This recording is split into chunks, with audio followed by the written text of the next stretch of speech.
할렐루야. 할렐루야.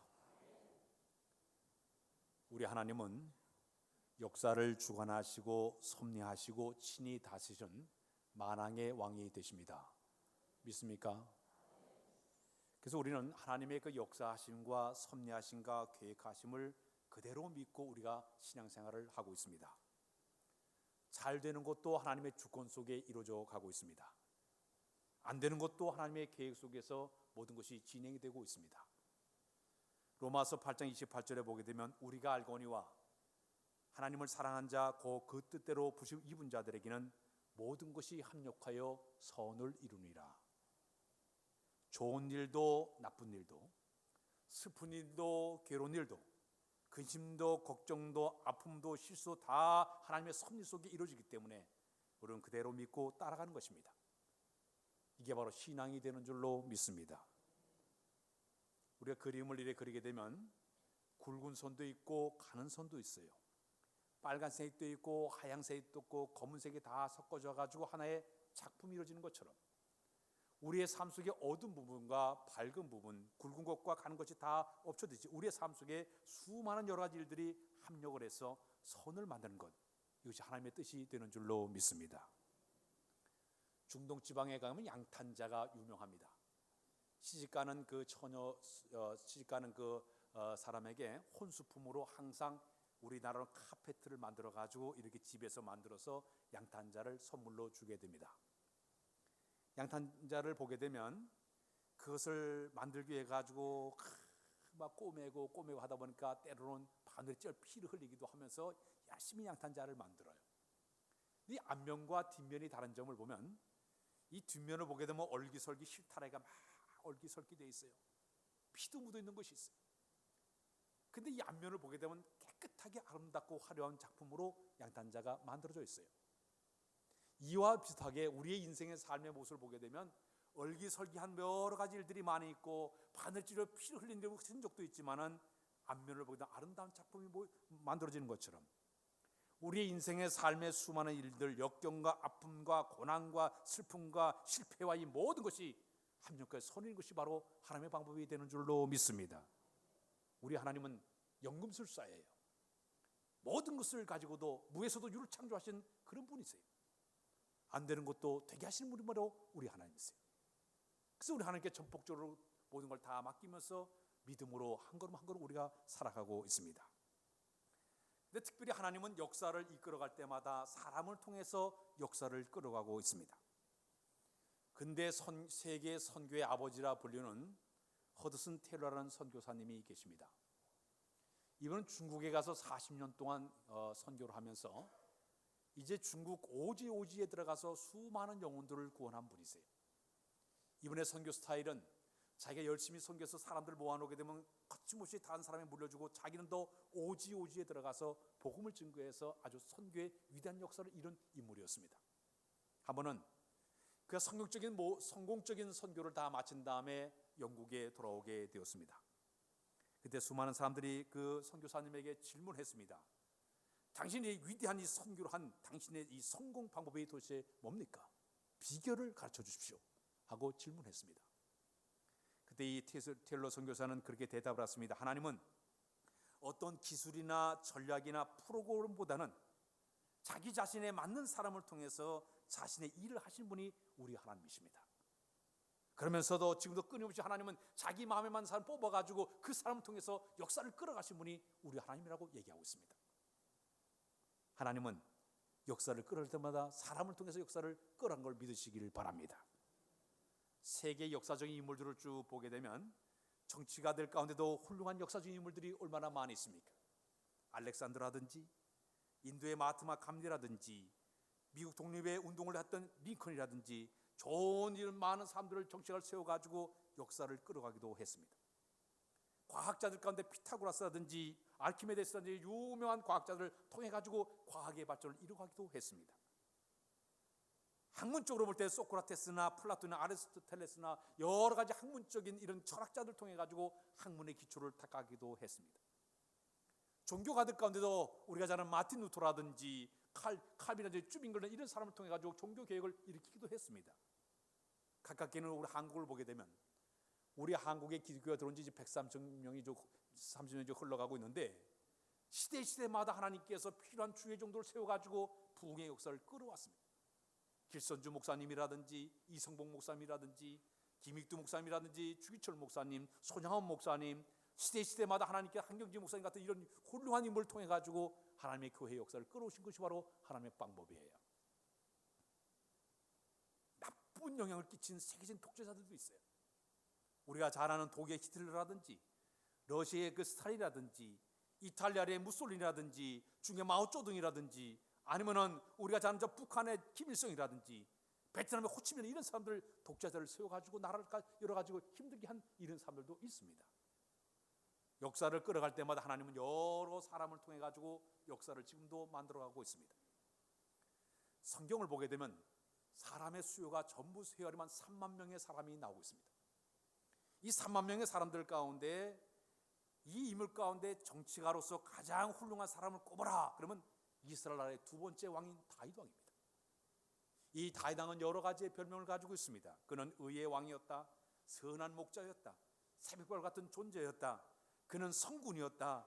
그는 시인이었다. 그는 군인이었다. 왕이었다. 주였다. 얼마나 별명이 많은지 몰라요. 근데 그 가운데 사도행전 13장 20절에 보게 되면 내가 이새의 아들 다윗을 만나니 그는 내 마음에 합한 자라. 내 뜻을 다 이루게 하리라 하시니라. 여러 가지 별명 가운데 이 다윗에게 가장 중요한 별명은 뭐냐면 그는 내 마음에 합한 사람이라. 따라서 그는 내 마음에 합한 자라. 이게 그에게 가장 아름다운 별명이었습니다. 하나님께서 이 다윗을 바라볼 때 그는 내 마음에 합한 사람이라는 거예요. 지난주에 말씀을 연결한다고 하면 사울왕이 왕으로 올라간 다음에 하나님이 그를 왕을 세운 걸 후회했습니다. 하나님께 그를 버렸습니다. 그가 처음으로 왕으로 올라갈 때 기름 부어서 왕을 세웠는데 성령을 거두가 버리고 말았어. 그 속에 악신이 그의 마음을 점령하게 되었습니다. 한 나라의 지도를 이런 이 슬픔을 가장 슬펐던 사람이 당시의 선지자 사무엘 선지자였습니다. 슬픔과 걱정 가운데 밤을 새고 울면서 기도하는 이 사무엘에게 우리 하나님께서 명령을 내리고 있습니다.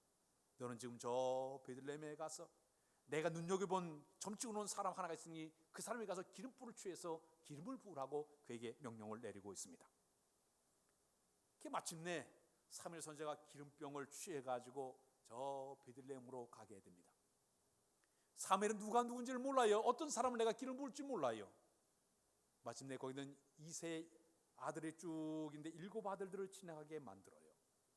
지나가다 보니까 엘리압이 그 앞에 지나가는데 엘리압도 지나게 만들고 삼마도 지나게 만들고 그 사람들 아들 하나 둘씩 다 보는데 이 사무엘은 눈으로 볼 때는 겉으로 볼 때 아주 그냥 키도 크고 잘생긴 엘리압이 처다들에게 기름을 땅 부으려고 하는 게 노고래 안 된다는 거예요. 우리 하나님께서 하시는 말씀이 사람들은 외모를 보고 사람을 뽑지만은 나 여호와는 뭐를 보는가? 중심을 보느라. 중심을 보느니라. 어떤 젊은 처녀가 예배당에 이렇게 오는데 보니까 배꼽티를 입고 교회로 오는 거예요. 배꼽티 알아요? 여름에 배꼽 이렇게 보면 배꼽티를 입고서 교회로 오는 거예요. 그 교인들이 너무 민망스럽다. 그 목사님이 한마디 해야겠다. 그래서 그 처녀 그 자매에게 자매님 교회 열심히 나오는 것도 좋지만은 복장이 좀 점잖지 못합니다. 그러니까 이 처녀가 하는 얘기 목사님 제 배꼽티 때문에 그렇습니까? 그렇다고. 우리 하나님은 중심을 보시기 때문에 내가 이렇게 배꼽티를 입고 다닙니다. 하나님은 어디를 보십니까? 중심을 보십니다. 할렐루야. 자, 근데 하나님께서 저 베들레헴 촌구석에 처박혀 있는 이 다윗을 왜 자기 마음에 합한 사람으로 그의 기름 부어서 왕을 세울까? 여러 가지가 많았겠지만 첫 번째 이 다윗은 이런 사람이었습니다. 자기가 맡겨진 일에 대해서 대단히 성실한 사람이었어요. 따라서 할까요? 성실한 사람이었다. 다윗의 인생의 삶의 가장 아름다운 장점은 성실함이었어요. 베들레헴에 갑자기 지금 사무엘 선지자가 찾아왔어요. 이 당시에 사무엘 선지자는 선지자요 사사요 대제사장이기 때문에 가장 백성들의 존경받는 인물이에요. 이번에 그 조그마한 베들레헴의 동네에 들어오게 되니까 온 동네 사람들이 다 야단법석이에요. 대단한 인물이 온 거예요. 오늘날로 얘기하면 대통령과 똑같은 거예요. 제가 어렸을 때 저희 그 동네에 저희 마을에 초등학교가 명덕학교였고 동인학교가 있었는데 저는 동인학교 다녔어요. 근데 그 명덕학교에 불이 나가지고 홀딱 전소가 됐어요. 근데 위문을 왔는데 누가 하는 거 박정희 대통령이 거길 이문을 헬리콥터 타고 온다 그랬어요. 대통령 얼굴 보려 거기 군민들이 다 나왔어요. 저도 구경 갔어요. 이렇게 어떻게 생겼는가. 한 나라의 대통령이 온다 하니까 온 국민이 다 쫓아나왔어요. 근데 여기는 이 동네에 베들레헴 동네에 지금 이 선지자요 사사요 이 제장이 따오게 되니까요 온 동네가 발칵집었을 거예요. 마침내 이세 집으로 간다고 하니까 이세가요 자기 아들들이 8명 있었는데 양을 치다 말고 얘들아 지금 위대한 분이 왔으니까 너는 옷을 갈아입고 지금 이 선자를 만나러 가라고 명령을 내립니다. 8명이 다 가야 되는데 그 들판에 양떼들이 있다 보니까 막내두기는 다윗이다 보니까 너는 이 양을 지키고 있어. 우리가 가서 만날 테야. 형님들이 막내둥이에게 일을 다 맡겨놓고 자기들만 지 선자를 만나러 가게 됩니다.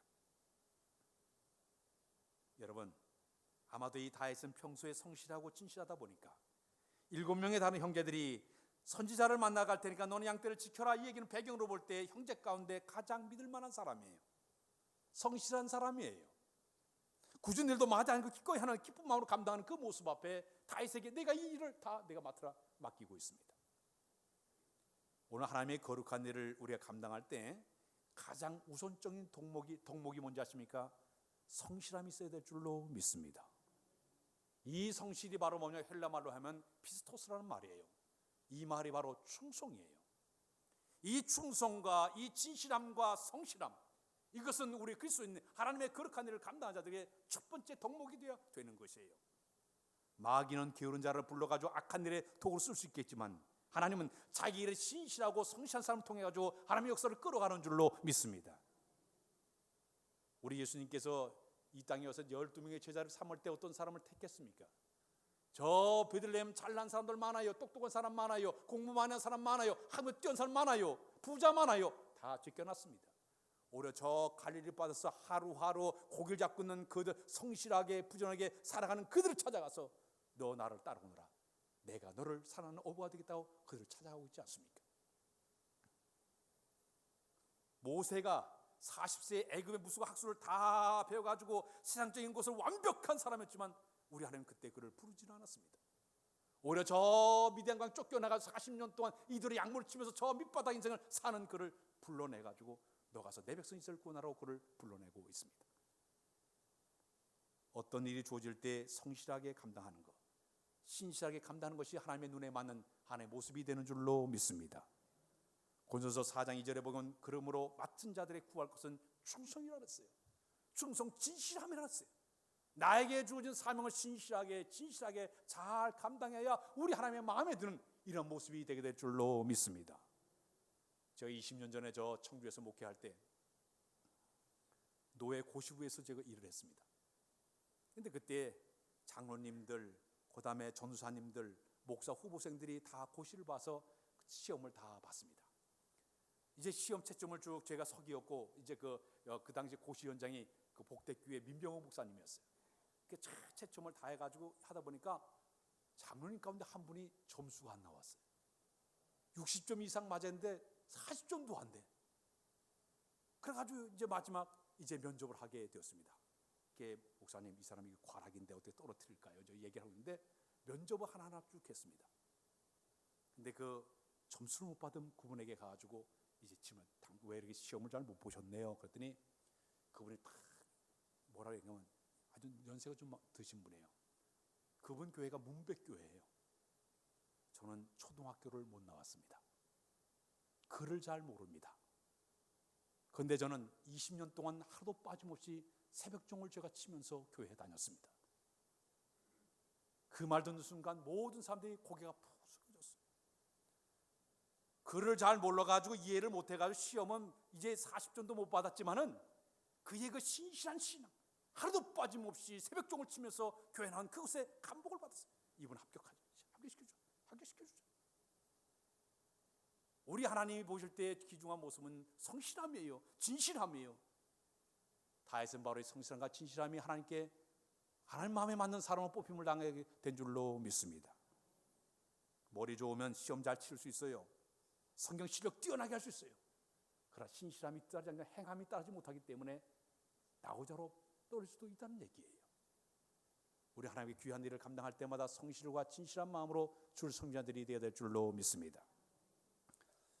두 번째, 이 다윗이 하나님의 마음에 합한 사람으로 쓰임받는 두 번째 이유는 뭐냐? 그의 믿음 자체가 너무너무 순결하고 신실한 믿음이었습니다. 다시 할까요? 신실한 믿음. 이 다윗은 베들레헴 들판 양을 치면서도 왕이 된 후에도 군대장이 되면서도 그의 신앙의 모든 삶을 가만히 들여다보면 대단한 믿음의 사람이었습니다. 그는 베들레헴 들판에서 양을 치면서 양을 칠 때도 아주 그의 믿음 자체가 신실한 믿음, 굳건한 믿음이었어요. 우리 시편을 보게 되면 150편까지인데 그 가운데 반 정도를 다윗이 쓰지 않았습니까? 그 다윗이 쓴 그 70편이 넘는 그 모든 시 가운데 제일 유명한 시가 바로 시편 23편. 오늘 제가 서두에 읽었던 여호와는 나의 목자신 내게 부족함이 없으리로다. 그가 나를 푸른 풀밭에 누시며 쉴 만한 물가로 인도하신도다.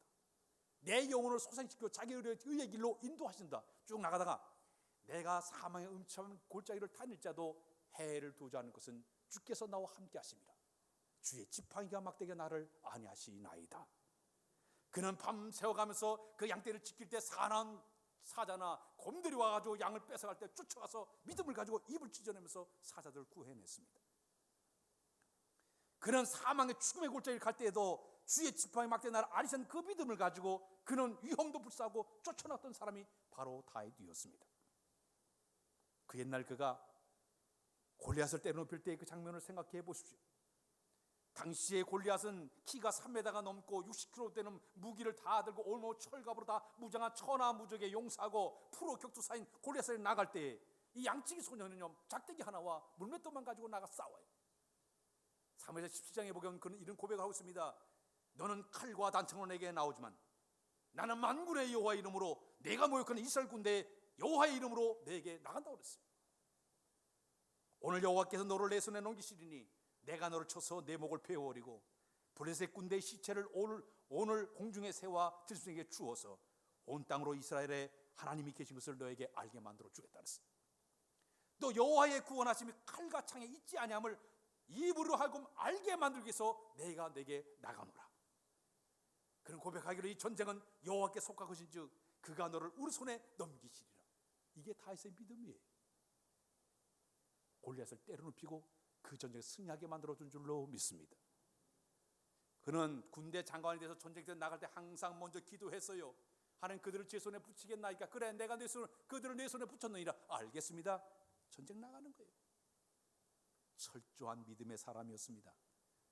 특히 다윗의 그 신실한 믿음의 상태를 들여다보게 되면요, 그는 시편 139편에 보게 되니까 여호와의 눈이 자기를 항상 바라본다 생각하니까 신전의식이 대단히 강한 사람이었습니다. 하나님이 나를 계속 바라보고 계시다 이런 마음을 가지고 두렵고 떨리는 마음으로 그는 살았어요. 시편 139편에 내가 주의 영을 떠나 내가 어디로 가며 어디로 피하리까. 내가 하늘 높이 올라갈지라도 거기 계시며 스올에 내 자를 필지라도 거기 계시며 내가 사명 날개를 치며 바다 끝에 가서 거주할지라도 거기서도 주의 손이 나를 인도하시니 주의 오른손이 나를 붙드시리이다. 언제나 어디서나 하나님이 자기를 바라보고 계시다.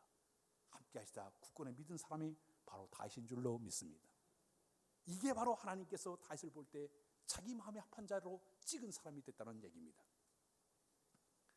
오늘 우리가 이 땅에 살아가면서 하나님 마음에 드는 다른 비결 없습니다.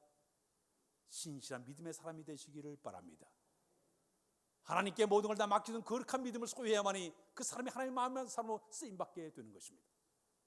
바로 다윗이 그 믿음 때문에 하나님 마음에 합한 사람이라고 그는 하나님께서 들림받은 사람이 되었습니다. 세 번째, 그는 하나님께서 자기와 함께 하신 것을 그대로 믿고 따랐던 사람이에요. 따라서 하나님께서 함께 하신다. 오늘 본문을 봤지만 그 바로 뒷절에 보게 되면 이 사울왕이 하나님께서 그 성령을 거두어 버리고 나니까 그 빈자리 악신이 들어와 가지고 역사하게 됩니다. 악신이 막 역사하게 되니까 이 막 실성하고 막 큰 소리 치고 야단보수 하니까 신하들이 쭉 조사해 봤습니다. 이 악신이 집히는 이 사람을 어떻게 치유할 것인가 쭉 날아가다 보니까 누가 딱 걸린 거면 다윗이 불려오게 됩니다. 사울왕이가 이 다윗을 갖다 소개하기를 이렇게 사무엘상 16장 18절 이하 쭉 보게 되면 내가 베들레헴의 사람 이세 아들을 본즉 탈줄도 알고 호기와 무용과 구변이 준수한 자라 여호와께서 그와 함께 계시더이다. 아니 저 베들레헴 들면 양을 치던 이 여기는 그 다윗을 갖다가 소개하기를 내가 그 아이를 가만히 보니까 얼마나 그 아이가 이 악기를 너무나 잘 타고 호기도 있고 무용도 있고 구변도 준수하고 하나님께서 그와 함께 하시를 내가 보았으니 그 사람을 데려왔으면 좋겠습니다. 사울왕이 데려와라. 데려오지 않았습니까? 데려와서 여기는 이 다윗이 사울왕 앞에 죽음을 다 찬양하게 되니까 그 속에 악신이 물러간 줄로 믿습니다. 사랑하는 여러분, 근데 여기 대단한 얘기가 뭐냐면 다윗을 소개할 때에 내가 저 사람 다윗을 보니까 여호와 하나님께서 함께 하심을 내가 보았습니다 그랬어요.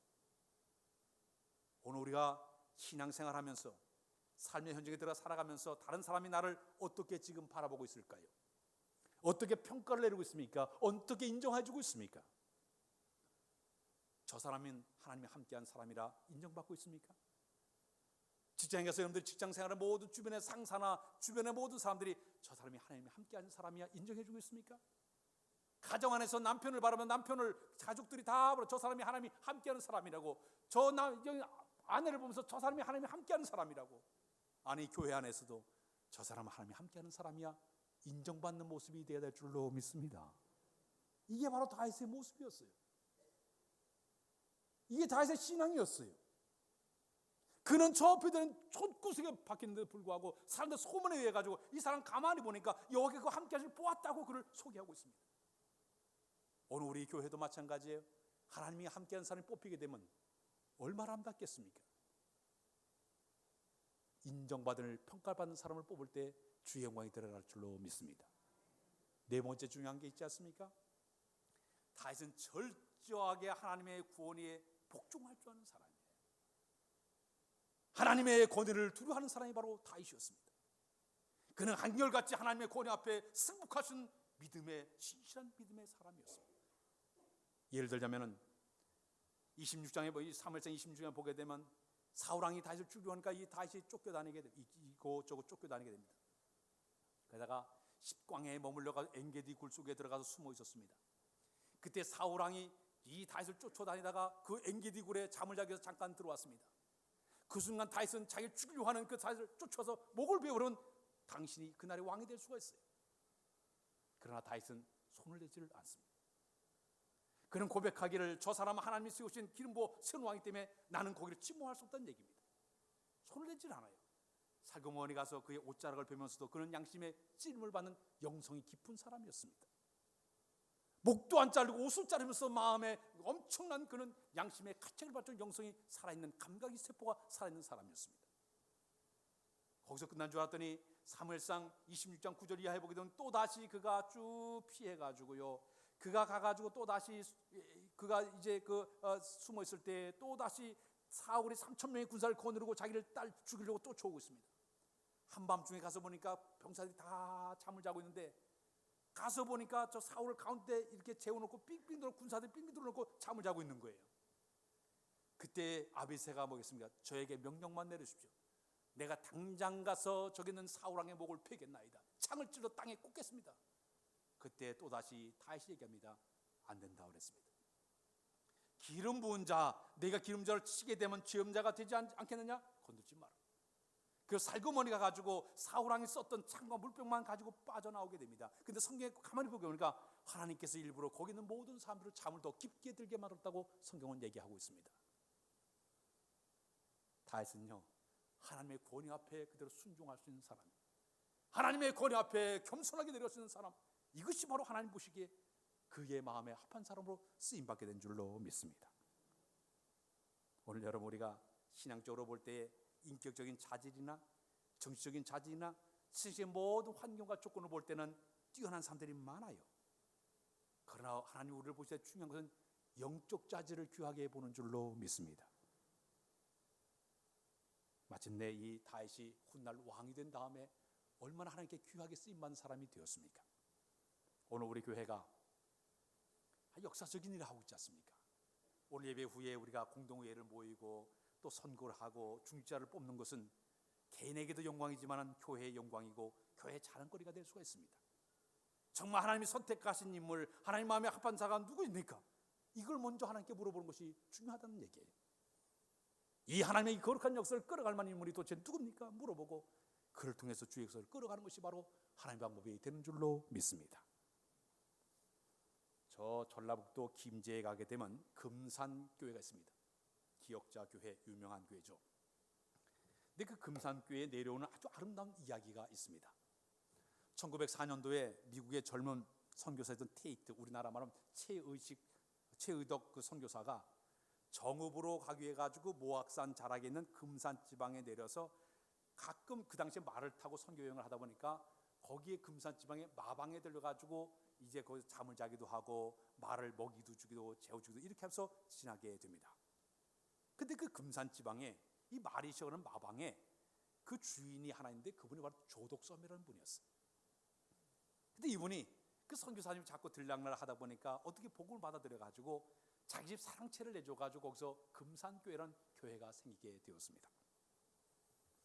근데 그 마방에는 누가 이제 일을 하게 됐는가 하면 저 경상도 남해에서 아주 가난에 찌들려 가지고 이리저리 헤매다가 김제 지방에 와 가지고 마방에 와 가지고 일을 하는 이자기라는 그런 사람이 청년이 그곳에 와서 일을 하고 있었습니다. 근데 이자기는 가난해서 공부를 하지 못했는데 그 조덕삼이라는 사람의 그 아들, 주인집 아들이 그 서당 안에서 막 한자문을 공부할 때 그 뜰 밖에 서가지고 그 소리 들으면서 공부를 그가 독학을 공부를 하게 됩니다. 근데 마침 내 주인이 예수 믿게 되니까 이 모습들도 교회 다니고 그 교회 금산교회가 이제 형성이 됐습니다. 1908년도 10월 11일이 이제 그 교회가 세례교인이 50명이 넘게 되니까 장로님을 뽑게 되었습니다. 근데 장로님이 딱 뽑아야 되는데 놀라운 뜻밖의 결과가 나왔어요. 그 결과가 지방 유지면서도 김제의 부자고 금산교회 재정의 모두를 감당하고 있던 이 조독삼 주인은 떨어졌어요. 그리고 그 집에 마부로 일을 했던 청년 이자익이 그 교회 장로로 선택하게 되었습니다. 온 교인들이 술렁술렁하기 시작했습니다. 그때 감동스러운 일이 있었습니다. 이 조독삼이라는 이 주인이 벌떡일어나지, 여러분, 이 결정은 하나님의 뜻인 줄로 알고 있습니다. 이제 나는 나이가 많으니까 이 젊은 이자익 청년을 우리가 잘 받들어서 우리 교회를 잘 섬깁시다. 한마디를 딱 던지게 됩니다. 교인들이 그 말에 다 감동을 받았어요. 마침내 이 청년, 여기는 이 이자익이 그곳에서 일을 하다가 선교사의 눈에 떠가지고 선교사가 그를 갖다가 저 평양으로 보내가지고 평양신학교를 졸업하게 만들고 마침 목사님으로 그를 만들게 됩니다. 이자익이라는 이분이 목사님이 되어가지고 우리 한국교회의 총회장을 3번 하신 분이에요. 이분이 바로 여기 있는 대전신학대학교를 세우신 분이죠.